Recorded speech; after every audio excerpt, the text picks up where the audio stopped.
Eh bien salut à toutes et à tous, c'est Zeus, et je vous souhaite déjà une bonne année pour bien commencer cette vidéo, et pour bien commencer aussi 2023, je vous propose mon petit top de mes jeux de l'année 2022.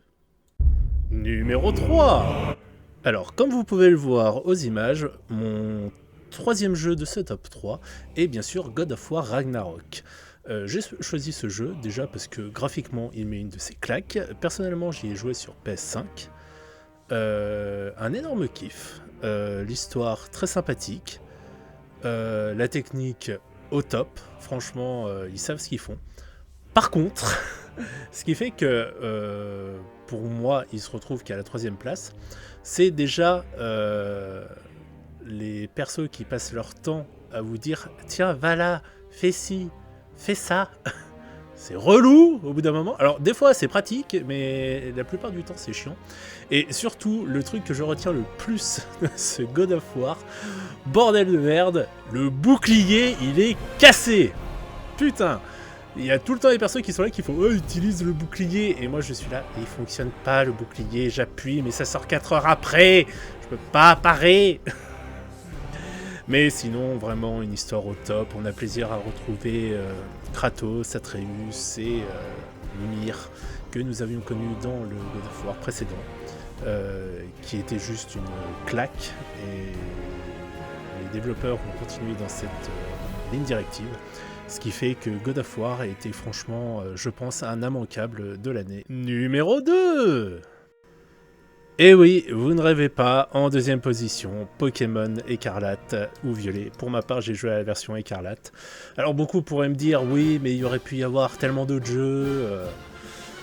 C'est pas faux, mais pour ma part, Pokémon a été... Enfin, Pokémon Écarlate a été une assez belle surprise pour cette fin d'année.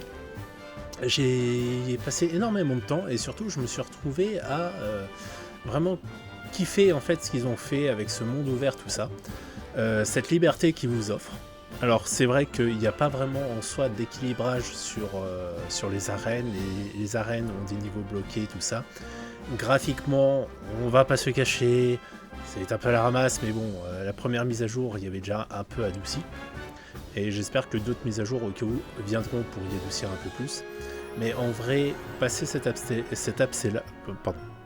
aspect-là, le jeu est visuellement une claque, un gros kiff. Voir les textures des Pokémon, c'est kiffant aussi. Et je me suis retrouvé à, pour la première fois, vraiment chercher tous les Pokémon pour remplir le Pokédex. Tellement en fait c'est simple et agréable à faire. Et c'est pour cette raison, et même l'histoire aussi a été captivante. Pour ma part, j'ai adoré ces 3 arcs scénaristiques. L'arc de Pepper a failli me faire chialer. Voilà. La fin du scénario au top. J'aime beaucoup en soi la voie que prend Nintendo pour les jeux Pokémon. Après, à voir ce que ça pourra donner par la suite, mais au cas où laisser un peu plus de temps aux développeurs, qu'ils améliorent les graphiques, et qu'on puisse avoir vraiment un jeu encore plus au top que ça. Mais franchement, un gros kiff de cette fin d'année 2022, ce Pokémon. Et numéro 1...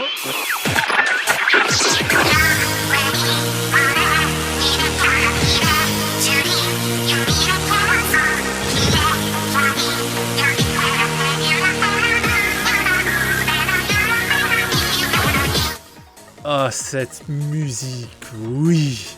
Splatoon 3, pour moi, arrive en numéro 1 dans ce classement. Pourquoi parce que déjà Splatoon est pour moi un jeu du cœur.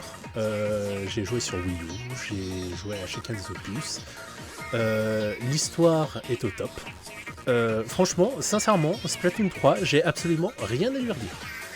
Le jeu est nickel. Il y a toujours cette variété d'armes avec lesquelles on a plaisir à jouer. Le hub, toujours un plaisir. Les petites améliorations qu'ils ont ajoutées, un petit kiff sympa.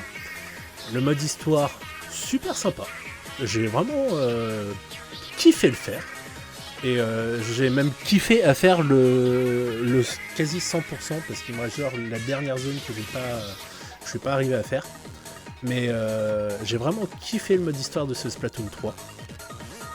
Le seul genre point négatif que je pourrais mettre, c'est pour y avoir joué à la sortie du jeu, les serveurs online qui ne tenaient pas. Mais ça, c'est plus un problème récurrent chez Nintendo où le online en fait ne suit pas du tout. Et ce qui fait que trop régulièrement on se retrouvait déconnecté des parties. Et après, ce que je trouve aussi un peu dégueulasse, c'était que on se faisait déconnecter du serveur. Ça n'est pas forcément de notre connexion internet, mais on se prenait des pénalités parce que ça arrivait trop souvent. Ça, c'est mon seul point noir que j'ai à mettre, mais en prenant en compte vraiment le contenu solo, comme pour les autres jeux, un 10 sur 10. On retrouve tous les personnages qu'on aime et qu'on a connus depuis le premier Splatoon. Ayo à jamais dans mon cœur. L'histoire est sympathique.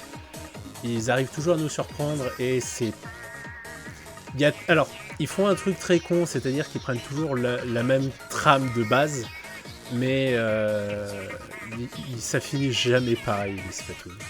Et c'est toujours un kiff à jouer, et franchement, si vous avez jamais eu l'occasion de jouer à un Splatoon, allez-y, c'est juste du kiff en barre, et maintenant que les problèmes de serveur sont réglés, allez jouer en multijoueur et vous allez kiffer, franchement, il n'y a pas mieux. Et le thème de base, c'est simple.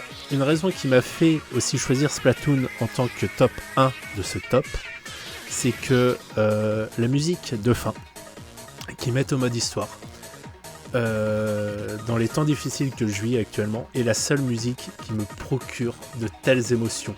Je vous jure, quand je commence à entendre les notes de cette musique, j'ai les poils qui se hérissent, je suis heureux et c'est un pur kiff, un pur banger. Même si ça fait 3 jeux où on finit le boss toujours sur cette musique, c'est un banger. On peut pas faire plus épique et mieux comme combat de boss. Je suis désolé, Nintendo, vous avez un jeu au top, continuez. Moi, j'en remange encore et encore tant que vous nous gardez cette qualité sur ces jeux, sur cet univers qu'est Splatoon. Et franchement, si je peux vous conseiller un truc, si vous avez l'occasion de jouer au Splatoon, foncez-y. Et donc voilà, qui termine mon top 3 des jeux de l'année 2022. Alors bien sûr, j'ai joué à plusieurs autres jeux. Normalement, un flop de ma part arrivera prochainement. Mais pour moi, voici les jeux qui m'ont surtout marqué en cette année 2022. Et qui, mine de rien, m'occupe encore assez aujourd'hui, en ce début d'année 2023. Hâte de voir ce que 2023 va nous réserver en termes de jeux.